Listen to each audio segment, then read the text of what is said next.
The following program is a color feature presentation on the HSM Television Network. Christie kicks it high and short. Going to be fielded by Lorenzo Neal at the 25. Pitches it back to Wycheck.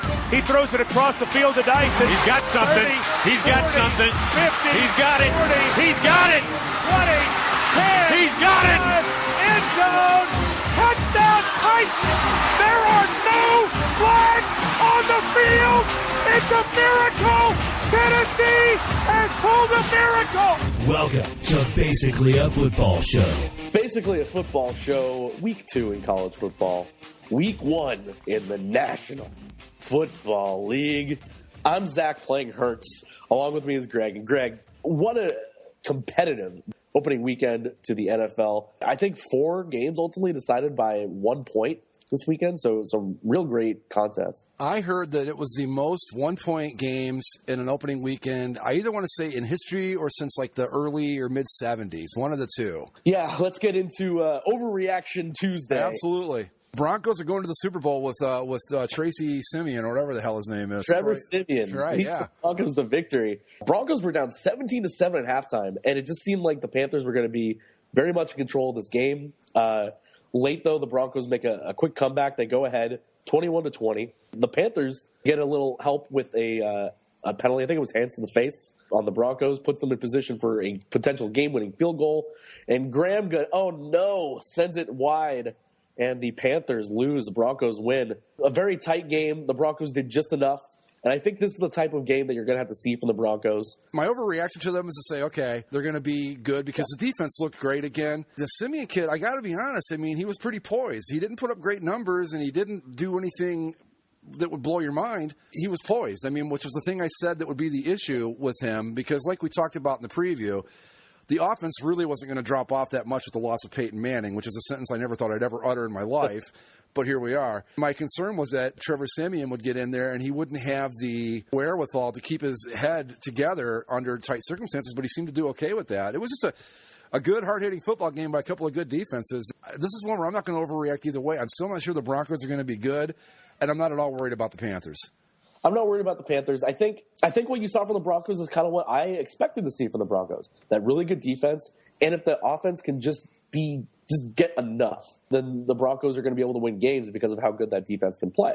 I think they can still be in the mix of things if they can put out an effort like they did on Thursday. What's going to be interesting to me is to see how they do on the road. They're always tough at home. You could throw me in there at quarterback, and they're going to be tough at home. If they got a competent offense, and if Simeon cannot kill them, they have a chance at being okay. We'll see how they do on the road. If they can continue this on the road, then I'm going to change my tune on it. But right now, I'm still thinking they're still looking to me like a 6-7 win team at best. Moving on to Sunday, the first full Sunday of NFL action. And we'll start with your Packers, Greg, taking on the Jacksonville Jaguars down in Jacksonville. Packers up by 4 at half. They ended up winning the game by 4, 27-23. These Jags are going to be pesky. The defense has a lot of young talent on it, and Blake Bortles looks improved. This is a game that's got classic overreaction on both sides written all over it. People are going to freak about the Packers. Oh, my God, they couldn't barely get past Jacksonville. And the Jaguars people are like, see, look, they're going to be great. As always, it's somewhere in between. I think you're right. The Jaguars are going to be a pesky team this year. And, honestly, and again, I'm going to knock people for overreacting, and now I'm going to turn around and do the exact same thing. What I saw of the AFC this weekend, I wouldn't rule them out of being maybe a potential sleeper playoff team. If a million things go their way, they're going to be a pesky bunch. And there's some teams here that I look at. Everybody's got problems, I think, except New England. So I think the Jaguars could be tough. The Packers, I'm not going to get too concerned. They won the game first off, which is what they're there to do. Sure. It's like 150 degrees down there. That's tough to play in any circumstances, so I'm not worried about it. This is going to be the one where everybody's going to freak out the most, I think. Yeah, I think if there's an overreaction to be pulled out of this game, it's definitely on the Jaguar side of things. Despite the loss, I mean, they were very impressive. And, I mean, you look at the Colts non-defense and the Texans, whatever they're going to be, and how bad the Titans look like they're going to be again. They could, at the very least, compete for that division title in the South. If they put it all together, certainly the ability to do it. You don't want to take away too much from the first week of the season, because if you remember, I think it was last year or the year before, the 49ers came out and just buried somebody the first week of the year, and you went, hey, look. Well, they did it again last night. And they were terrible the rest of the season, but you can also tell, too, when a team is going to be pretty good, Maybe not Super Bowl caliber, but you can tell. I think the Jags are going to be improved this year. I think they were showing signs of it for the past 2 years. And in that division, that's going to be a crappy division. Tennessee's the only one that I would say doesn't really have a shot at winning that division at this point. Speaking of Tennessee, we can skip to them as one of the early games. I think the overreaction here in the Vikings-Titans game, the Vikings win this one 25-16, is the Vikings are going to be just fine. That's the overreaction because how good that defense looked. I think it was 2 interceptions of Marcus Mariota, and one of those they returned for a touchdown. The Titans look miserable. Is Marcus Mariota going to be any good? I don't even know. I think with a guy like with Mariota, you got to wonder. I mean, obviously, last season was the first year he played where he had to take snaps from under center. Yeah. And with high school football being what it is these days, and we know he didn't play under center at Oregon, you got to wonder if maybe last year was the first year he even played in a conventional offense. Yeah, it's completely possible. Yeah, so you got to wonder, I mean, how long do you give him to adjust to that? I mean, that could be a problem. He might just not be very good. But I haven't seen anything that makes me think that he's going to be a superstar. And again, those Vikings, if the defense can play like that, now granted they're not going to go against that Titans offense every week, but much like the Broncos, if the offense can do just enough, it can keep them in contention. The other AFC South, NFC North game in the morning there was Bears-Texans. Opening debut for Brock Osweiler as a starting quarterback for the Houston Texans. 22 of 35, 231, 2 TDs, and the Texans beat the Bears 23-14. Only one other real kind of run-of-the-mill game from the early slate there. Bills-Ravens, those are 2 bad football teams, man. Yeah. Sure, you get Joe Flacco hits a big, long, deep pass to Mike Wallace, and, Mike Wallace is back. No, stop. Like, if anyone's overreacting in this game, just, stop what you're doing and realize who you're talking about. Carson Wentz making his debut for the Eagles, going up against the Cleveland Browns with a newly minted RG3. And Carson Wentz looked pretty good, considering he's playing the Browns. And he looked very comfortable in that Eagles offense. Finishes 22 of 37, 238, and 2 touchdowns. Carson Wentz looks like a pretty good choice there by the Eagles at number 2 overall. Yeah, so far, you want to temper your expectations a little because of who they played. And speaking of teams that aren't going to be very good, Cleveland Browns, again, back at square one. And if it wasn't bad enough for the Cleveland Browns, RG3, which I think is a surprise to absolutely no one, is hurt again. Yeah. But who's going to be the starter if he's in? I have no idea. I guess we're going back to Zeppo McCown now, right? No, that can't be right. I think he's still there. Let me pull up their depth chart. But yeah, go ahead and talk about it. Yeah, but Wentz looked really solid. And if you can make Eagles fans happy, that's half the battle right there. And it seems that he's done that. It is Josh McCown. You're right. Is it Zeppo's back? Okay. Yeah. But Josh McCown and the second stringer is Cody Kessler out of USC. Oh, that's right. I remember thinking that Kessler pick was intriguing when they made it last year. Well, now they need him. Yeah. Well, all things aside, a good debut for Carson Wentz and the Eagles, and the Browns just keep on browning. I said 1-15 in the preview. I'm sticking with that. Let's stay in the Northeast and go to MetLife Stadium, Jets and the Bengals. This was another really great game. Bengals able to escape with a 23-22 win, one of those 1-point wins. The Jets look good. The Jets look like they're going to be a competitor, at least for one of those wild card spots again. We downplayed them, but they still went 10-6 last year. Yeah. And that defense looks just as good. And the offense, again, one of those teams where the defense looks really great. The offense did just enough to make them competitive in this game. And on the other side, great opening performance for Andy Dalton, 366 for the Bengals. A.J. Green, 12 receptions, 180 yards. Oh, boy, is that guy a player or what? That guy is great. He's solid. Probably, with Megatron out, it's either him or Antonio Brown as the top receivers in the league right now. Right, and I just want to give credit to Andy Dalton, too. He got his brains kicked in this game. Yeah. And still put up good numbers. And this is going to be a win, I think, for the Bengals. It's going to be very important down the road in the playoff chase. It could be for a wild card spot. It might be for the division. But this is one that, even though no one really had high expectations for the Jets going into the season, it's still one that you look at and you go, this is probably going to be a Jets win just because it's a home game, and it's one of those where it's that close. I think the Jets are going to be okay again. I'm with you, probably in wild card contention. And as you said, another example in the Jets of a team. Good defense, got to have a quarterback that won't kill them. And it, again, illustrates the difference between if you've got Ryan Fitzpatrick or Aaron Rodgers or Tom Brady along those lines. And it's just, that's the NFL today. If you got a quarterback, it's all the difference. Let's go directly south all the way down to Atlanta, Georgia. Buccaneers, Falcons. Ended up being a really tight game all the way through, but the Tampa hype train is starting up, and this win's going to help. Jameis Winston throws 4 touchdown passes in the win. The Buccaneers win 31-24. They get Dirk Cutter is the head coach there now, right? Yeah. He gets his first win as an NFL head coach for the Buccaneers. A lot of people think that Winston looks improved. I thought he looked, much talked about him being in shape when he started the season. I thought he looked better. And I think that that's a huge thing for the Buccaneers if they want to have any sort of competition, for a playoff spot or when they go to play the Panthers in that division. Well, I think he looked pretty solid last year, and he looks improved this year. And that Mike Evans is a player, man. The wide receiver, yeah. They could be interesting this year. I don't know that I'm ready to quite jump on board the train yet, but it's a nice win for them. You don't know what you've got with the Falcons. It may end up being. In 8 weeks, this might look like a game where you go, well, they beat a 2-6 team in opening week. I mean, you just don't know. But nice win on the road, and Jameis Winston, I think, is going to be the real deal. Looks like he's going to be a good NFL quarterback. Yeah, again, out of those 2 quarterbacks, Mariota and Winston, it looks like Winston was the right choice. Yeah, early on in their careers. And on the other side of things, you get another guy that is among those kind of middle of the road quarterbacks, and Matt Ryan. Yep, he puts up numbers. There's no doubt about it. He's probably pretty good for your fantasy teams, but. Man, that guy used to be something, and now he's not too much of anything. Despite 334, 2 TDs, pretty good game. But the Falcons are also Rams now. They're not going to be very good again. I think they're going to be like they were. What they go 8-8 last year? Yeah, they're one of those teams with a bounce here and a bounce there. They might be in the playoff hunt, but they just strike me as a team that they just can't seem to find a way to win. Even when they're winning, you're always like on the verge of waiting for them to lose somehow. If that makes any sense. Yep. And they've got Julio Jones as a great player, and Matt Ryan is kind of falling into the same category as the Fitzpatricks and the Tannehills and everybody else, which is not really what was expected of him coming into the league, but that's where he is.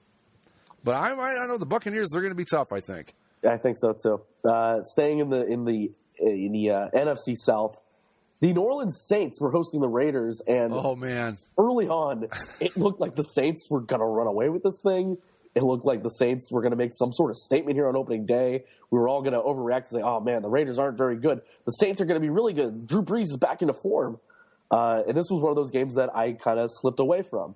But you move on. The Giants keep themselves in it. And then a 22-point fourth quarter vaults the Raiders back into this. They're down by 1, 34-33 with what, like 16 seconds left or something like that? Yeah. And, the question of do you go for the tie and you just go to overtime, no big deal. You play overtime. Or do you go for the win? And gutsy play by Jack Del Rio says, yeah, we're going to go for it. The team was rolling. They were hot. He was feeling it. And it pays off. Derek Carr hits Michael Crabtree with a very beautiful catch, a great play call there down on the goal line. And the 2-point conversion is good. The Raiders escape with a 35-34 victory. What a game. And the Saints still got another shot at it, too. What was it, like a 61-yard field goal? Yeah. They attempted. And it looked like it was kind of curving towards that bottom corner of the uprights, but it fell short. Yeah. What a game, what a call. And it sparked a lot of discussion with you, I know, on the message boards. I think it's great that it worked. I would have never done it. Maybe, you know what? In the NFL, maybe I could see it a little bit more because, like I just talked about, with the extra point attempt, it's not a gimme like it used to be. But I'm still, I thought it was dumb to do that, to risk a game like that, especially the first week of the year. But then again, it works, so he looks like a genius now. Del Rio does. But that was my first question. What do you think of the call? Oh, I love going for it. I think it's fun. Don't get me wrong. I love to see it. I just wouldn't do it. Yeah, I mean, obviously my job's not on the line when I go to make these sorts of decisions. So I say, hell yeah, go for it. You can get the win right here rather than messing with overtime. And I think, and we'll probably talk a little bit about this when it comes to college too, because I put down that game, the BYU Utah game. But I think in the NFL it's different, where you don't know if you go to overtime, you may not get the ball back. Right. Whereas in college, you know you are going to have the ball at least once. So I think in college, depending on the situation, if you're some team that's like, ranked 120th and you're going up against Alabama, you have a chance to win it. You go for it right then and there because you're not taking your chances because you don't know, how if Alabama could just lock it down on you at any second, right? Yeah. But I think in the NFL, because you're not guaranteed to get that ball back, I think you got to go for it. If you're in that sort of situation where there's not a whole lot of time left, well, maybe if it's like, I don't know. There's so many ways to go back and forth on it. I love going for it. If he makes it, it's a dumb call. We all question him, like, why don't you go for it? If somebody wants to go for the win and put their balls on the table like that, oh sure, all power to you. Yeah, look, do I enjoy watching it? Absolutely. I think it's the greatest thing in the world. But that wasn't the question that was posed to me. It was, what did I think of it? I thought it was maybe like you said, with the NFL overtime rules being what they are, with the extra point attempt being as far out as it is, it doesn't seem as crazy to me to do it in the NFL as it did in the BYU game. In the BYU game, I thought it was just downright stupid. Yeah. And when we get to college, I'll explain why. This one, I was a little more like, okay, I understand the logic behind it. I still wouldn't have done it. I still thought it was a call that a team that's going to be in playoff contention, we think, all season, probably should have stayed away from. But, hey, it worked, and it was fun. I loved it. I thought it was great, really exciting. I was glad the Raiders won, but I wouldn't have done it. But now here's my second question for you. How many times during this game did you go, oh, my God, we were so wrong about the Raiders? Yeah, a couple. A couple times. But I think that's also why it was so important for them to go for that win. Yeah. Because if they kick the field goal tied and they lose in overtime and they start out 0-1, and it's like, oh, man, were we wrong about the Raiders? Are the Raiders not going to be very good? Did we overestimate what they could be? But then they pull out the win, and yes, it's a 1-point difference.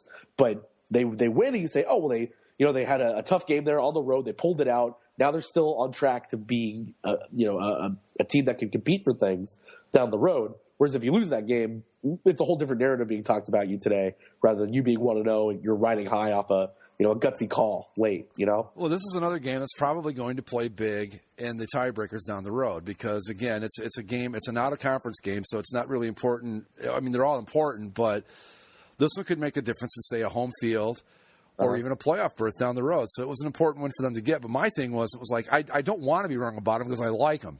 Right. And I was like, please don't, and then when the Saints got a big, I'm like, I'm going to stick with this because I want to see if these guys are legit or not. And they started coming back, and I kind of hung with this game pretty much throughout the afternoon, and it was a blast. I mean, don't get me wrong. I loved watching them go for two. I was like, oh, my God, please make it now that you're doing it. But I gave up on them, and I went back and forth on them 5 or 6 times in the game. I'm like, oh, my God, we were so wrong about these guys. I said, oh, no, we were right. Look how great they are. No, oh, my God, they're terrible. So overreaction Monday, as always, every year. Yep. No, but I think it's a great call, and it when you're playing video games or Madden at home, I go for it. If I have the opportunity, I go for it every time. See, that's funny because I don't. Yeah. Well, I think I'm not like after every touchdown, but if it's the same situation and I'm playing the video game version of it, I go for it because what the hell, why not? Yeah, I don't. I like I said, I and dumb is probably not the right word. I mean that's probably what got me in trouble to begin with.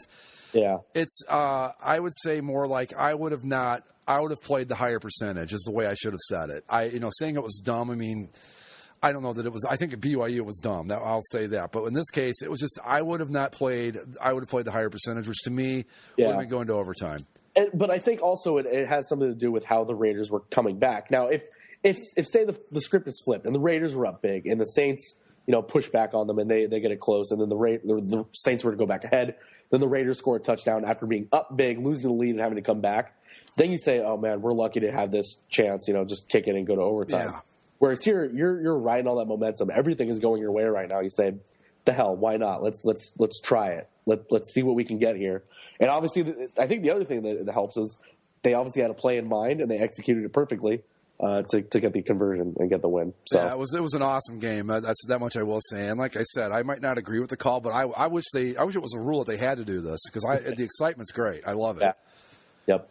Yep. Sticking with the AFC West, another game kind of like that one, very tight.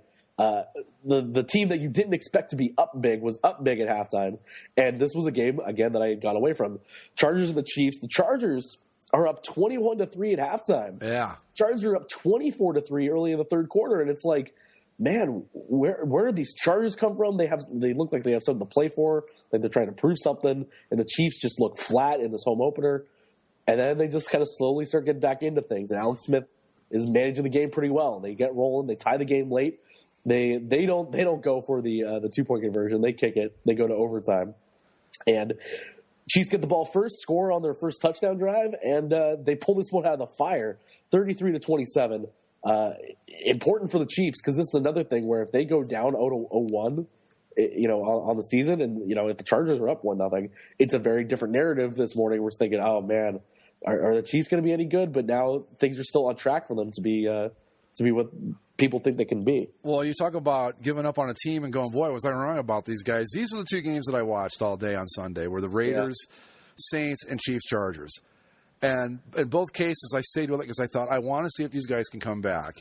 The Chiefs, I thought they were done at 24-3. I thought this offense can't come back. They're not built that way. And they did. So it was great to see that. And again, going back to the overtime thing, you can see where the conventional wisdom, you're on the road, you go for the win, you're at home, you play for the tie. That's exactly what we saw here. Raiders go for the win on the road, Chiefs are at home, they're going to take the game to OT and see what happens. Yeah. But that's probably the difference between the two games too, is road, home, big comeback, trying to hold on sort of thing. But this one was like, usually it's the other way around where the Chargers are down big, and then like Bill Simmons said on his podcast the day, you'll be like watching, all of a sudden you'll be like, and by the way, Phillip Rivers with another touchdown with 2 minutes to go, and the Chargers are back in it, and it turned out to be the other way around. I was surprised the Chiefs came back, and I think it says a lot about how they're going to be this year, because I didn't think they were capable of doing that, and they did it. Yeah. In fact, I'm wearing my Kansas City Chiefs hat tonight for the show in honor of this game. I think, again, despite the loss, I think the Chargers showed that maybe they have a little bit of, and we reference Bill Simmons a lot on this podcast, but and I'm not trying to take this directly from him, but the nobody believes in us sort of thing, where it's like they literally have nothing to play for, the Chargers. Yeah. They could be out of town by next year. People don't think they're going to be very good, so they just kind of come out and say, to hell with it all. We're just going to play. We're just going to throw things out there, and it worked early. They were slinging it around it and looking pretty good. But I think that their team, just like last year, a lot of times, they scored a lot of points last year. Phillip Rivers had a great season. A lot of people like the Chargers coming into the season, thought that they would be a candidate to be a sleeper playoff team. I don't know if I'm there yet, but no, they played pretty good in their first week on the road in a very hostile environment. So you got to give them credit for that, I guess. Yeah, but on the other hand of things, to be up like that on the road and then to lose it like that, that could be a big demoralizing thing going forward for the Chargers. So, of course, 1 week, so it's always hard to tell. We say this every year. Everybody says this every year, no matter who you talk to.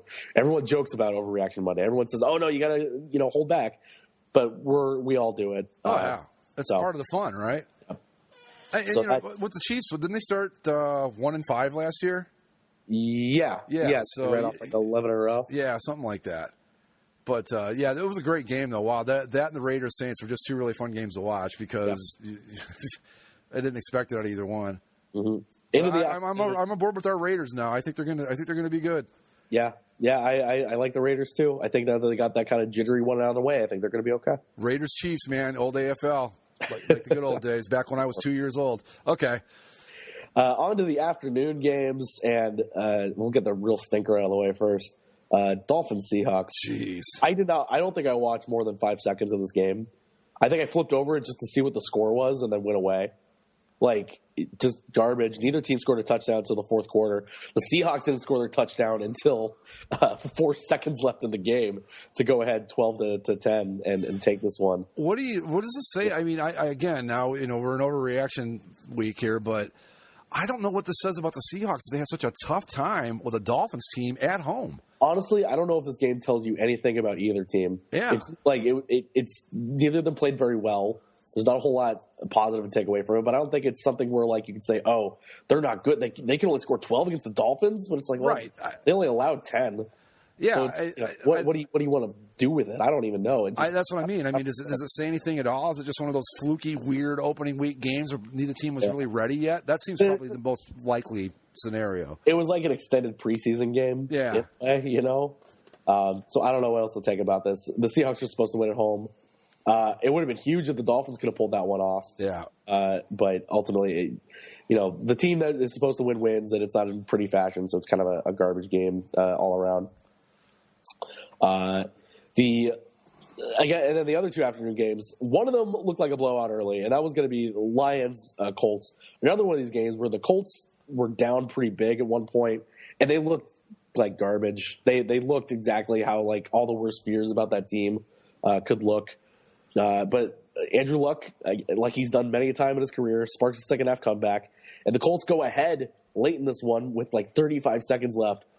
But that's too much time. The Lions against that Colts defense, which if anything has gotten worse over the years, they shred through it. They get in line for a field goal, kick it, win it. Then the Colts try to do the Stanford band play and they throw forward in the end zone for a safety. So the final score ends up being 39-35. That last play again, probably not helping a whole lot of people in Vegas. The line on this game was 3.5. So it goes from a 2-point game to a 4-point game. Right. This is our Vegas game of the week here. This one, this is your bad beat of the week. A lot of money changed hands while that ball was bouncing around in the end zone on that last play. But, this is a game where it's hard to kind of figure out what you want to take from either of these teams.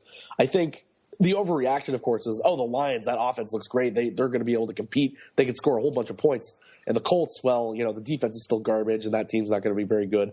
Poor Andrew Luck being, having to be sidelined with these goofs. I think what you had here is you got two evenly matched teams that played a pretty good game. Yeah, two teams that aren't very good at defense, that their offense is going to have to carry them, and that's what you saw. Is the Lions' defense not great? Colts were able to make that second half comeback. Colts' offense not great.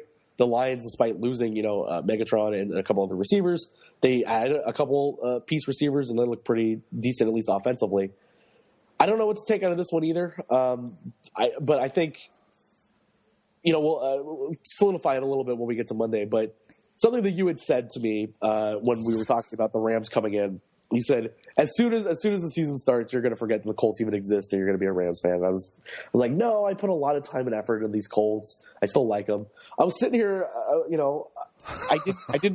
I didn't miss not having my jersey. Like I thought, should I bring my Colts jersey? I'm like, no, I don't think I can wear my Colts jersey right now. And you see them. The game was on. I was kind of watching it, like, okay, yeah, that was the team that I rooted for a long time. And there's still players that I know on that team. Andrew Luck is a guy that I'm always going to follow throughout his career. But I think if anything, this game, kind of explained that, the Colts aren't really my team anymore. Whereas even the Rams, when they were being beat the hell up, I was still so much more invested in that team than I was with this Colts game. There's something about, and take it from somebody who knows, I literally own part of the Green Bay Packers. Literally, not goofing around. Literally own two pieces of whatever you want to call it.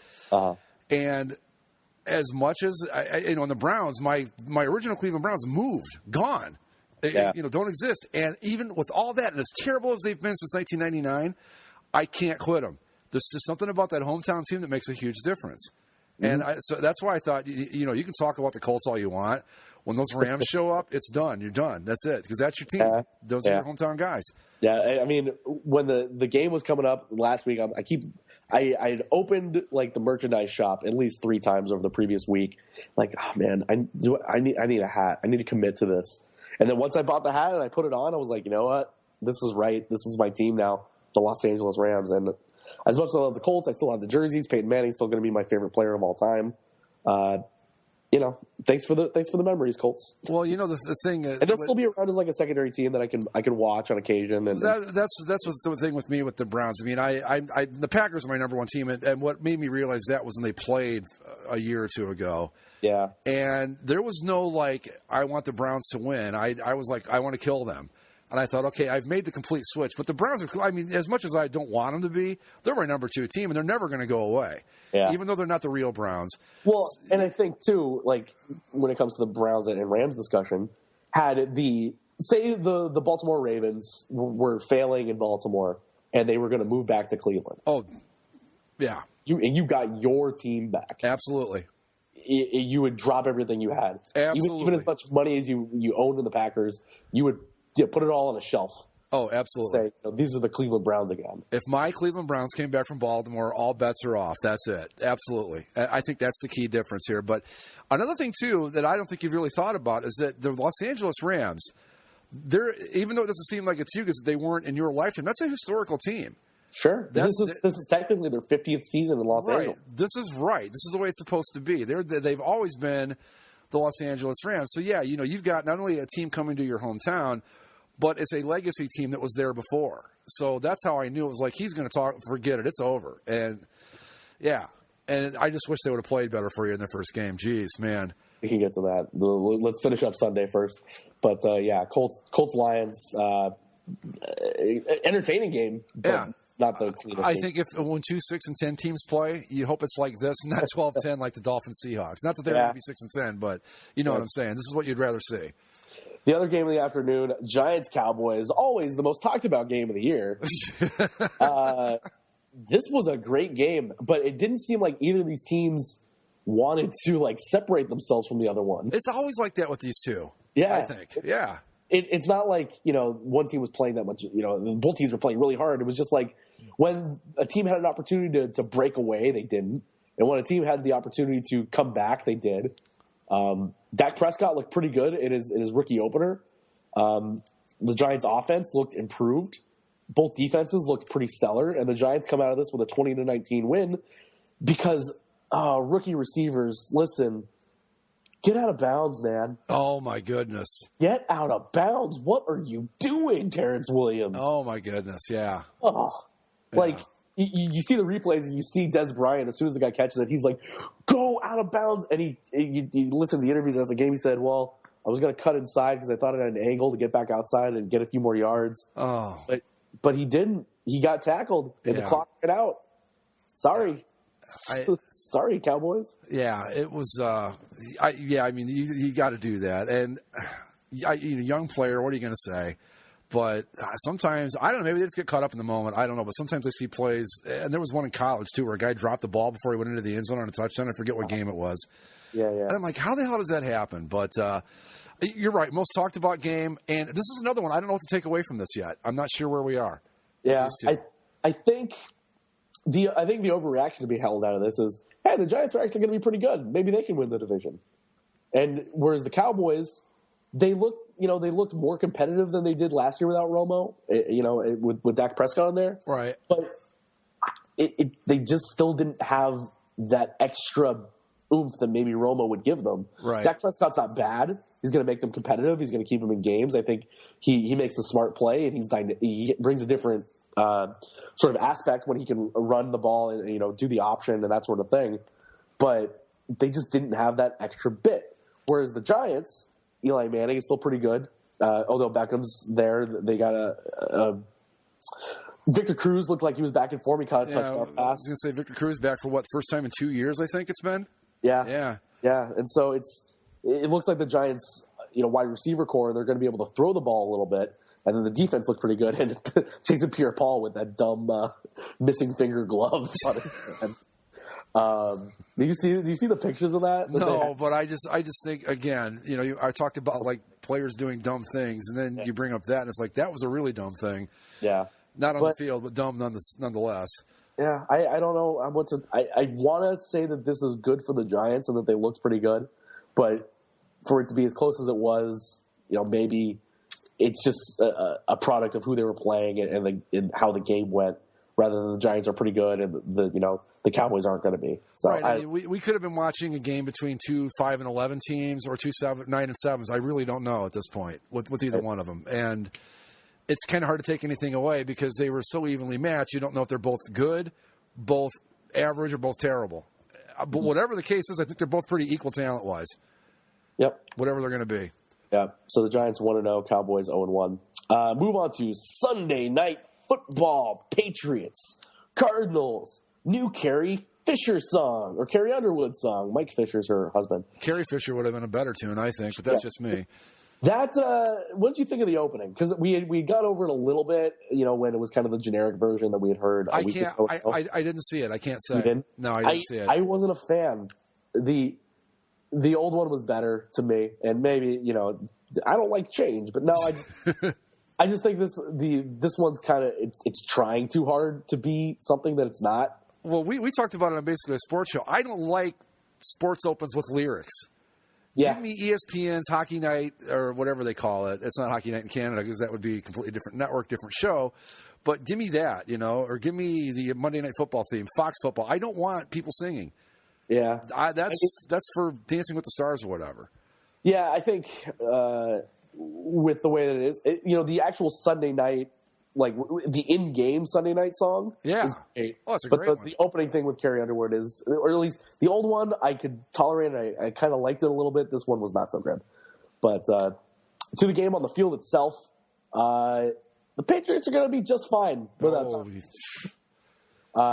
without Tom Brady, without Rob Gronkowski. The Patriots go into Arizona, and they move the ball pretty well against the Cardinals defense that's supposed to be pretty damn good itself. Yeah. Jimmy Garoppolo opens things up. They give him a very easy touchdown pass to make that really gets him comfortable early on in that game. And the Patriots looked comfortable, all things considered. Nothing looked wrong. The reclamation project of running backs they seem to keep pumping out and infuriates me to no end. How is LeGarrette Blount being an effective running back for that? I don't know, but he got 70 yards and a touchdown on Sunday night. It makes no sense, right? And it wasn't that he just had the 70 yards. He had 70 effective yards. Yeah. He got the yards when they needed to get him. It wasn't like he compiled 3 or 4 yards here and there. It's when they needed him to get that big run, he got it. And that's just amazing. I just think it's time to just finally, like John Madden said once in an old NFL Films episode, at some point you just have to go, so-and-so is the best ever, and that's it. And I think at this point you just got to say Bill Belichick's the greatest head coach of all time, right? Yeah. Yeah. I mean, there's no way around it. It had been obviously brought up a few times where even when Tom Brady was injured for that full season, they still went 11-5 with Matt Castle. Yeah. Now, it's kind of forgotten sometimes because they didn't actually make the playoffs that year despite being 11-5. Plus, I was listening to Scott Van Pelt talk about this on ESPN. I guess that schedule they played that year was pretty darn easy, too. But that's still 11-5 is 11-5, and you only can play who they put in front of you. Right. But still, the way that team just is able to continually produce, whether it's on offense or on defense, because a big storyline going into this, at least it was kind of brought up to be one, was Chandler Jones was an effective linebacker for the Patriots. He moved over to the Cardinals. He was going to be a difference maker. He had a sack, and I think he had an interception or a fumble recovery in this game, but it didn't matter because Patriots still slide a couple more guys in there, and it doesn't matter. They're still going to stop you when they need to stop you, and they did that. The Cardinals kept it close. They still had the opportunity to win this one. They missed a field goal late, of course. That helps the Patriots win, but still, this was the tough game for the Patriots. The next 3 home. The next 3 are pretty easy games for them. Right. If they were going to lose one, it was going to be this, and they won it. So there's no reason for them to not be 4-0 when Tom Brady comes back. Right. All of a sudden, you're looking at it going, "Wow, they could go 16-0 again." I mean, it's as simple as that. It's ridiculous. It's like you said in the preview. Until they're gone, they've got to be the favorite, right? Yeah. And this was a very impressive win by the Patriots. I think the Cardinals are a very good team. And this was the one everybody thought that the Patriots would lose out of the first 4 without Brady. And Garoppolo was, 24 or 33? That's not bad. 264. The other thing with Garoppolo is he didn't make any mistakes. Yeah. If he's going out there and he throws 2 interceptions, it's a completely different game, right? Yep. The fact that he was able to go in there and not make mistakes and make the effective play like he's been, I'm sure, drilled to do over and over again is like the Patriots' mantra is always do your job. Yep. And that's what every player on that team does. They do their job as they're told to do it. Well, think about this, too. Garoppolo, okay, this was the game that if he was going to get rattled, it would probably be this one. Sure. Now you've got Jimmy Garoppolo, who just went in on the road and beat a very, very good football team in the opening week of the season. Now he's confident. In a rough road environment to play in. That place can get loud. Yeah, and all of a sudden now he's got 3. I mean, this is just, if you didn't want the Patriots to be good this year, this is the worst thing that could have happened. Mm-hmm. The very worst thing. Yeah, but the Patriots look pretty good. The Cardinals, obviously stay close in this game, and Larry Fitzgerald is just ageless. That guy, wow, what a player. Some great catches in this one. Carson Palmer was okay, but it was one of those things where, like I said, the Patriots got the yards when they needed to get them, whereas on the other side, the Cardinals just couldn't convert when they needed to convert in the big spots. And again, it's something overreaction one game against a tough team, but I'm not as confident in the Cardinals as I would have been otherwise after this game. Because this is with Brady out, with Gronkowski out. On the surface, this is one that they should win at home without a big problem. But the Patriots do what they do, and they came in and got the win. So is it saying something great about the Patriots, or is it negative on the Cardinals? I don't know which way to go there either. I think they're both really good teams. one thing, too, that's kind of gotten lost in all this with the Garoppolo thing and all that, Patriots' defense has improved from last year. It's better. And that's another thing. That if you don't want the Patriots to win another Super Bowl, that's not what you want to hear. But this team, man, I don't even, what do you say about them anymore? They just keep winning. And I know that a lot of people are like, see, Matt Castle, 11-5, Garoppolo wins. Brady's one of the greatest quarterbacks of all time. Right. They're not winning four or five Super Bowls with Jimmy Garoppolo. No, or Matt Castle. Matt Castle, the quarterback. What this shows you is how good Belichick is that they can do this stuff. So, yeah, they're just, here we go again. And now you sit back and you go, well, gosh, I hope maybe Pittsburgh can knock them off, or who knows who else, maybe Cincinnati or something, but I really don't see it. Yeah, a great win for the Patriots. And after the events of the day, they sit, even before they started their game, they were first place in the AFC East because everybody else lost. So more things changed, more things stayed the same. Patriots on top of the world, of course. All right. On to Monday night, doubleheader. Opening game was Steelers-Redskins. Not a tight one. Both these games were not tight. The Steelers looked good. Oh, yeah. This opening game. Roethlisberger looked great. Antonio Brown, 8 receptions, 126 yards. Yeah. Caught a touchdown right in front of Kevin Durant, who was sitting front row of the Redskins game. Big Redskins fan. The Redskins made a little noise late, and they looked like they maybe could have a shot to tie things up before another late touchdown put it out of reach. But, I don't even know if there's anything good or bad to take away this game from the Redskins. Just the Steelers came in and did the job they were supposed to do, and they looked just as good as many people thought they could have been. I think with the Steelers, that team is, if there's one team in the AFC that's got a really good shot at taking out the Patriots, it's the Steelers. I picked them to win the Super Bowl this year. Yeah. And they went in and game. They looked pretty good after one game. They looked pretty good, and I want to say this too, just to get it out of the way for the rest of the season so I can quit worrying about it. I don't like the name Washington Redskins. I agree with everything that people don't like about it. I'm with you. They should change it. But you know what? I've been calling them the Washington Redskins for a very long time, so I'm not going to try anymore not to. So the Redskins... we stumbled over it, and it was more of a distraction whenever we were trying to talk about it more than anything else. Yeah, and so take that as a win for the Redskins or whatever, or a win for the Insider. But it's not an endorsement. It's just too clunky to try not to say it. So I'm not going to worry about it. If I think about it, I won't. But anyway... I don't know what to make about what the Redskins either. I mean, Pittsburgh's a really, really good football team, and I don't think anybody thought the Redskins were going to win the Super Bowl this year. So it's how did our boy Kirk Cousins do? I didn't even check on that. 30 of 43, 329, and 2 INTs. No touchdown passes. Okay. But I wouldn't get too concerned if I'm a Redskins fan. I think they still got enough talent to win that division, but they just got beat by a better team. Roethlisberger was great. Antonio Brown was great. And running the ball, Le'Veon Bell's out. But D'Angelo Williams, however old he is at this point, 26 carries, 143 yards. Yeah. He did the job that they needed to do. Very Patriot-like, if you want to say, with stepping up when they need to step up. Well, but look at, here's something to think about too. We just talked about probably the two best teams in the AFC. What do they have in common besides being talented and all that? Mike Tomlin, Bill Belichick. They've had coaches. They've got a system that's been in place. And they're stable and they're consistent. And that's a lesson that teams like Cleveland and everybody else is going through a coaching change every few years. You know what? You've got to find people and let them get a chance to build their system. Sometimes it works, sometimes it doesn't. But 2 years is not enough, is what I'm trying to say. I mean, especially with a team like the Steelers, who have had – Tomlin's only like their fourth coach since 1965 or something like that. They have had – because you got Cowher, Tomlin, Landry. No, yeah, Chuck Noll. In my lifetime, I think they've had 4 coaches. Yeah. It was whoever the guy was before Chuck Noll, Bill Cowher, Mike Tomlin. That's amazing. Yeah. And that's why they have 6 Super Bowls. And that's the real credit to the Steelers franchise is, even when you look at the Patriots, Belichick has been there for a long while now, and that's when they've had their most success.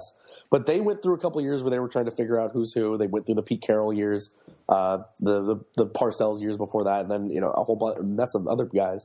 But from a franchise standpoint, consistency is the name of the game for the Pittsburgh Steelers. Yeah. They'll never not be. I mean, they're occasionally, once every 25 years, they might have a bad season. Yeah, but they're just solid all the way through and through. Yeah. I think that probably from an organizational standpoint, they're probably the best organization, definitely in the NFL, maybe in all sports.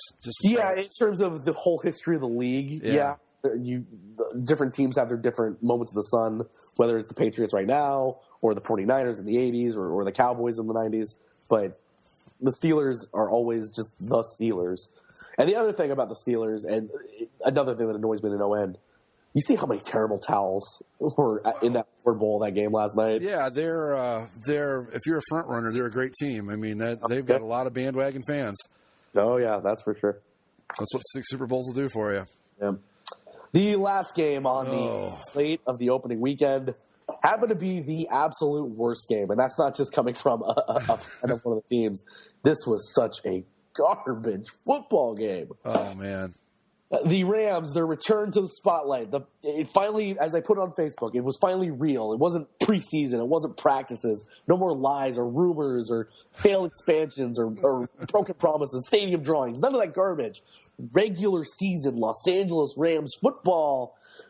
And then the jokes started to come out as the Los Angeles Rams have not scored a point since Christmas Eve of 1994. Oh, God.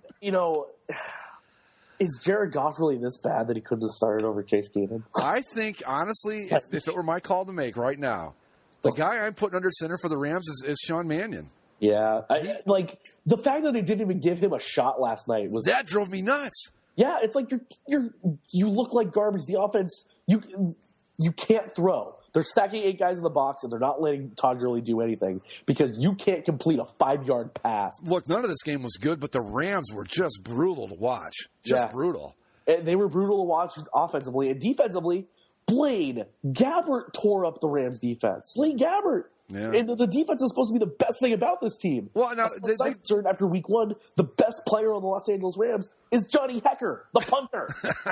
He's my favorite Rams player right now because he did the most in that game. Here's the thing, though, and we talked about this I think it was even the Rams who were referring to this, that if the offense can't get anything done and you've got a great defense, eventually the defense starts going, what the hell? And it creates this divide, and this is kind of what happens. Huh? You can see it in Hard Knocks. It was like, boy, Goff, I'm not seeing it. And everybody knows Case Keenum's not the answer. I don't care. You can let him start for 10 years, and you're not going to go anywhere. And again, when you watch Hard Knocks, things are kind of colored to how they want the narrative to look. So early on, it looked, well, Goff might be okay. And then Keenum's really won the job here. It's like, well, no, they're just – Goff isn't ready yet. They're trying to get him to learn. That's why he's going to be the third stringer, at least early on. If they keep playing like this, you've got to think at some point they give him a shot. What I heard on the game last night, and maybe I misheard this, but was that next week Goff moves to number 2 on the depth chart, and Mannion's going to be the guy that's like the emergency third stringer. Yeah. And I thought, in what universe do you think that Case Keenum being your starting quarterback next week is a good idea? Yeah, you think Case Keenum, it's going to be the first game back in Los Angeles. It's going to be a big deal. First regular season game back in Los Angeles. And so, maybe you get boosted by the home crowd, but you're still going to be playing the Seahawks. Yeah. Despite what they showed in week 1, that defense is still pretty damn good. And if there's a team that loves to intercept the ball, it's the Seattle Seahawks. Well, and Case Keenum just looked terrible last night. Yeah, they couldn't complete anything. I think it was 12 punts and an interception is what the final drive chart looked like. At one point, it reminded me of when the Browns came back in 1999. They made a big deal because the Rams got a first down. It wasn't a 3 and out. And that was considered like, wow, that was an accomplishment. I was disappointed. I knew that, we talked about it. A couple things had to go right. And we thought that could be the team that might slide into Minnesota's slot in the playoff hunt. After last night, I don't know so much anymore. And maybe this is just a complete overreaction, but because who knows? Maybe it was just the first game jitters, and they'll be okay next week.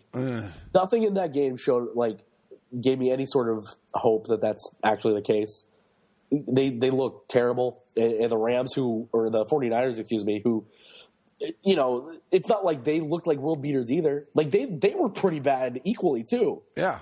The fact that they were able to score as many points is more of a point to how bad the Rams were, because you look at the score and you think, 28-0. The 49ers dominated them. Not really. The 49ers look like garbage, too. Well, for the first 3 quarters, the Rams held them to 14 points, which I don't think on the road, if you can get your defense to keep a team under 14 or under on the road, that's great. Yeah. That's all you need to do. But, again, the defense finally at one point just said, you know what? Screw it. And I think that's what we saw happen last night. Yeah. Keenum, we saw it in Hard Knocks, and again, you don't know how much you can take out of a television show, but wasn't Mannion the guy that kept leading them to the comebacks, and they'd get down in the preseason games and they'd come back and win? In the first 2 games, yeah, but then he didn't really play in the 3rd game, and then the 4th game, who cares? Yeah, right. And even in the 4th game, they gave Goff more time because they just needed to see more from him. Yeah, well, I mean, look, I don't know, Jeff Fisher, that was just stubborn, bullheaded nonsense last night to leave Keenum in there. Yeah, no, I was, at one point I saw on Twitter that Sean Mangan was warming up. And I said, oh, okay, well, I mean, can't be any worse, right? So, sure, why not throw the guy in there? And then to not even give him that shot, like when the offense looks that inept, you got to try something. Well, at what point? Even the 49ers put in Colin Kaepernick at one point, not because they were looking terrible, but because they knew they weren't going to get come back on because the Rams looked so bad. I mean, that's my question, I guess. At what point? How long does it take you to figure out this isn't working? After at least a half. Yeah.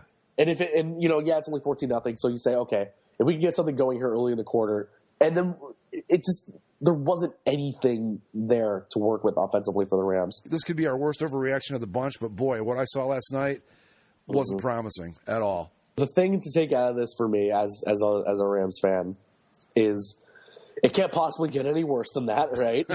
In theory, they can't look any worse than they did on Monday. And then the other thing is we have our football team back. But week 1 in the NFL, overreactions and all the like.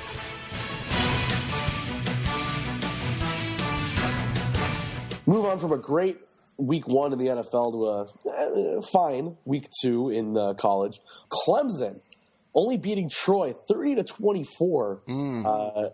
Them only winning by that small margin knocked them down 3 spots in the polls, number 2 to number 5. Do you punish them like that for a week 2 win? I don't know. It's that they won close against the team they should have beat up, whereas Florida State won by 44, Ohio State won by 45, Michigan won by 36? Yeah, 7.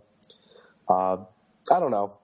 The only interesting thing in any of those games, Florida State was playing Charleston Southern, and poor Charleston Southern, they had 14 guys suspended because of a dumb NCAA rule, where I guess the teams or the athletic departments give you so much money to buy your books. If the money they gave you was too much, you have to return the extra money. Well, the guys said, well, they gave this money for books, so it's okay if we use it on school supplies, right? So they bought notebooks and pencils, and that's against the rules.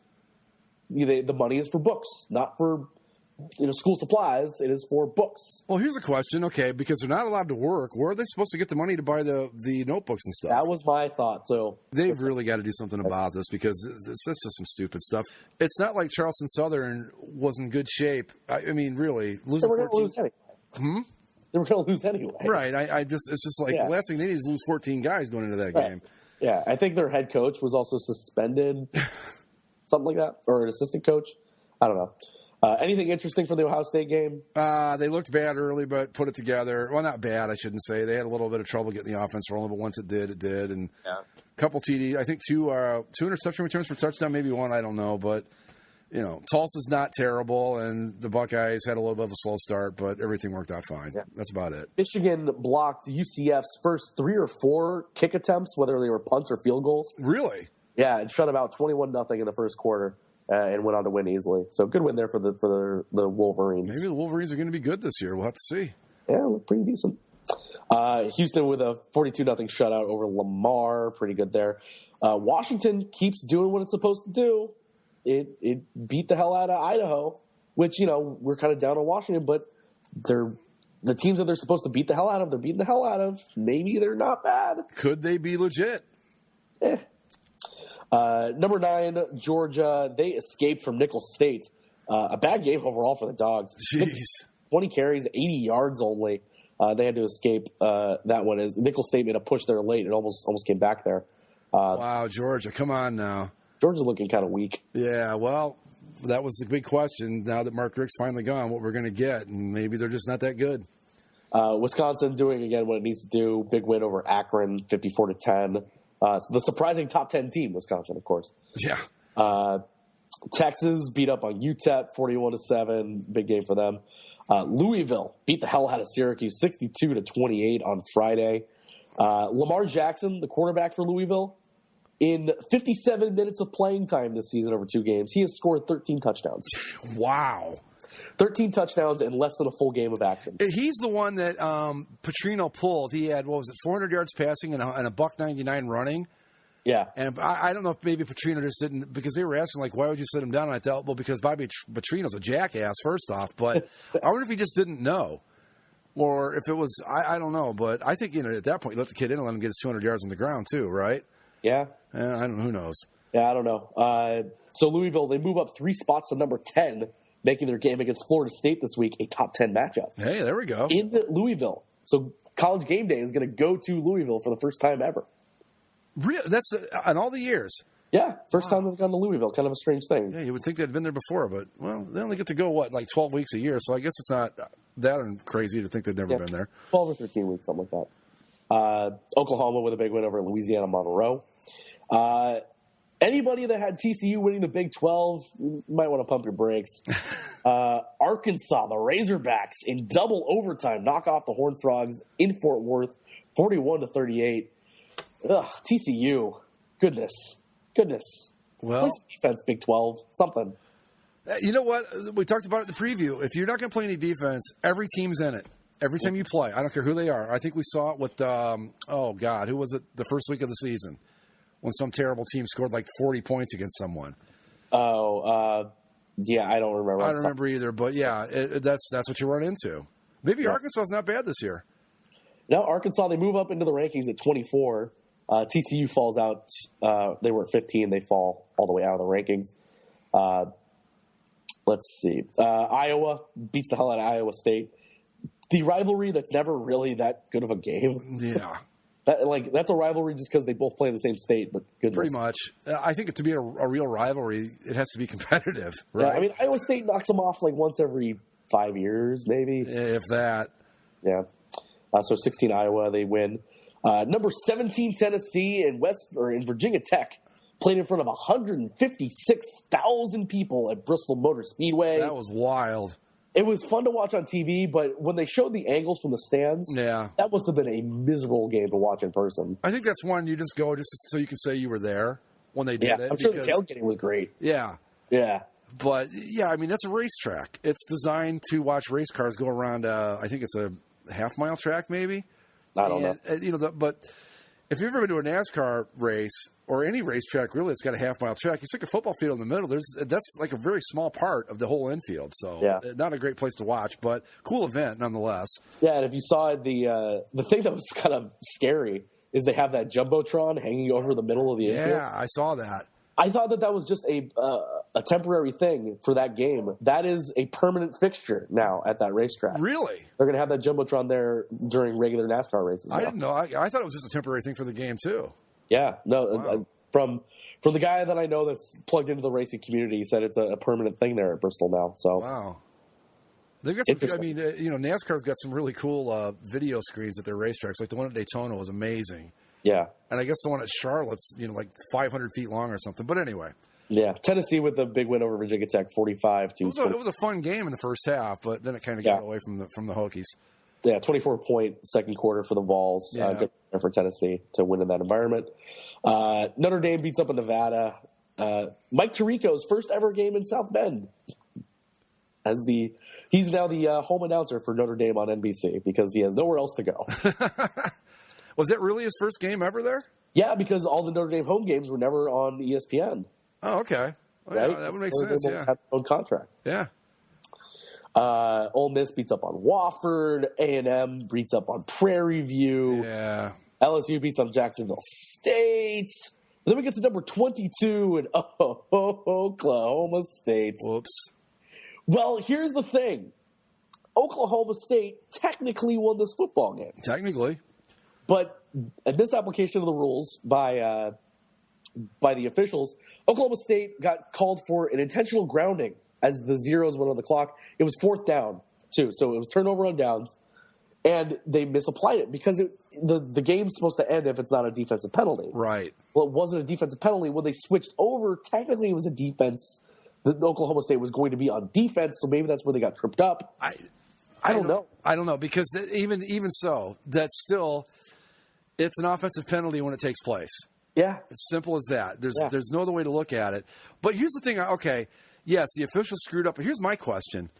And maybe it was, why did the quarterback for Oklahoma State do that anyway?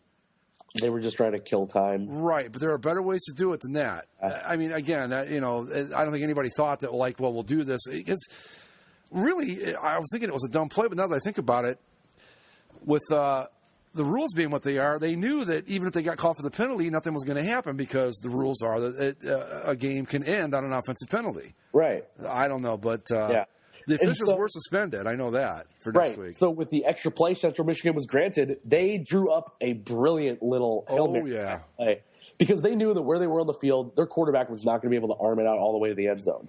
So they had it set up where he would throw it to a certain receiver, and that receiver would then get it and lateral it to one of the receivers that was playing underneath. That receiver took it and ran all the way to the far side of the field, beating out the Oklahoma State defense for the touchdown win. And Central Michigan knocks off number 22 Oklahoma State 30-27. Exciting, but it's kind of the same. Or I don't know if it's the same exact thing necessarily, but we had the play last year with the Duke Miami kickoff return. Yeah, where if the rules are applied correctly, the game is over and that's it. But I think it's a little bit different there because the game would have been over on that play that scored. Whereas this one, that Central Michigan should have never been able to run that play at all. No. So I think I know you get into some slippery slope territory if you start, changing wins or whatever, but it's not like it stopped the NCAA before from taking away things for, fraudulent Heisman winners or whatever. Well, I mean, if you can wipe out the entire coaching history of a head coach, you can probably fix this and get away with it. Right, especially because it's like if the rule was applied correctly, the game is over and Oklahoma State wins. Like, yes, we all saw the play happen and whatever, and it's already down in the books. But with something like that, where it's clearly if that's called game is over, not it's on the play. Who knows that play should not have been run. No, and I would be okay if they had said, well, we misapplied the rule. Here's your win for Central Michigan. I don't know. What a hell of a job by Central Michigan to the way they couldn't have executed that play more perfectly. Yeah, Chippewas. Yeah, the Chips got a big win, big action. Look at them go, already knocking off the. That was a back officiating crew too. So of course, did they give Central Michigan a little extra oomph because the back? I think they were just. I want to say that the officials just aren't very good. But when you think about all the rules at NFL, college, wherever that they have to keep in their heads, I'm not surprised at a few get past them once in a while. A few, but something like that, it's like everyone knows that the only way the game ends is on a defensive penalty. Right. I mean, that one was kind of obvious. So they got suspended, and rightfully so. And it sucks for Oklahoma State, but here we are. Yeah, Big 12 looking really great, right? TCU goes down, Oklahoma State goes down. Oklahoma lost. Won their games, but Oklahoma gets another tough one this week. Baylor beats up on SMU, Oregon beats up on Virginia, Miami beats up on Florida Atlantic. Teams that jumped into the rankings, Florida comes in at 23, Arkansas at 24, and Miami at 25. Or I guess Florida was already in there. Arkansas and Miami move up. Big jumpers, Iowa moved up 3 spots, Louisville moved up 3 spots, Clemson dropped 3 spots. Georgia dropped 7 spots with their tight win over Nicholls State. They drop all the way down to 16. I think I'm okay with that. Yeah, they're right behind Tennessee, 15-16. I think that makes a little bit more sense.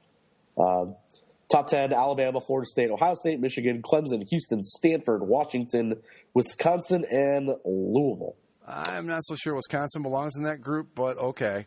Yeah. Outside the top 25, though, some really interesting results. Normally we don't go too far out of the top 25, but there were some fun things to talk about. We alluded to this earlier, but the Holy War, Utah, BYU. The Utes pull one out 20-19 as BYU, much like the Raiders, went for a late 2-point conversion. And it got stops, and so they lose to Utah 20-19. This is the one where I'm going to stick with my original assessment. It was a dumb thing to do. Yeah. Because first off, you had just marched down the field on Utah. You had all the momentum, and in college, it's unlike the NFL, like you'd already explained, you get to get the ball again. Yeah. And okay, even so, let's say that everything else, like they're going to go for 2 and all that. Once that, and it wasn't when BYU called the timeout. That's when you go, you know what? No, kick the extra point, because one of the arguments being made was that they had all the momentum and Utah was just shell shocked and all that. Yeah, And then the BYU called a timeout, and Utah gets to get their heads back together. Right then, they should have never done it. Dumb play, I thought. Yeah, I think because, like I mentioned before, if you kick the extra point, you know you're going to both get an opportunity to play in overtime. Yeah. I don't get it if you're BYU. I mean, it's not like you're trying to beat a ranked team. It is a rivalry game and all that, but I don't know. Again, I thought it was that one I didn't like at all because it made no sense to me. I know that people on the boards questioned me saying I was using hindsight. No, I was screaming at the TV when they were saying, should they go for 2? I'm like, no, you kick the field, the extra point, you go to overtime. It wasn't hindsight. I thought it was a bad idea from the start. Yeah, for me, it's all about situation. I like the guts, but sure. in college, it's always depending on the situation. I don't think it called for it here. I did think it called for it in the Raider game. Just 2 different instances. Well, in the Raiders game, like you said, the overtime rules are completely different. The Raiders may have never seen the ball again at that point. Yeah, like the Chargers did against the Chiefs. Right. BYU was going to get the ball one way or the other. Right. Maybe I would have even been a little less critical of it if they hadn't called timeout. But once BYU called that timeout, that's it. The momentum you had's gone. You've just got to kick the extra point and go to overtime. Yeah. And they didn't. That's week 1 of the NFL, week 2 in college. A look ahead to a pretty entertaining slate of games next week. And now, for the first time in several months, there's not a day of the week that you will not have football, pretty much. Thursdays, you get some college games. You get the NFL game. Friday, you have high school football, a couple college games. Saturday, college. Sunday, NFL. Monday, NFL. And to give it a few weeks, and we can get some Tuesday night action up in here. Yep, we're only a World Series away from football every day of the week. We're back in it. It's all around us again. It's football season. And it's great. I'm sorry, but it's awesome. I'm so glad that we're finally there. Any last things before we hit the road here, Greg? Go Bucks. Beat the Sooners. Go Rams. Beat the Seahawks. I'm with you on that one. Yeah, I think everyone is with me on that one. This is basically a football show. Follow us on all of our platforms: Twitter, Spreaker, YouTube, etc., etc. Basically a sports show.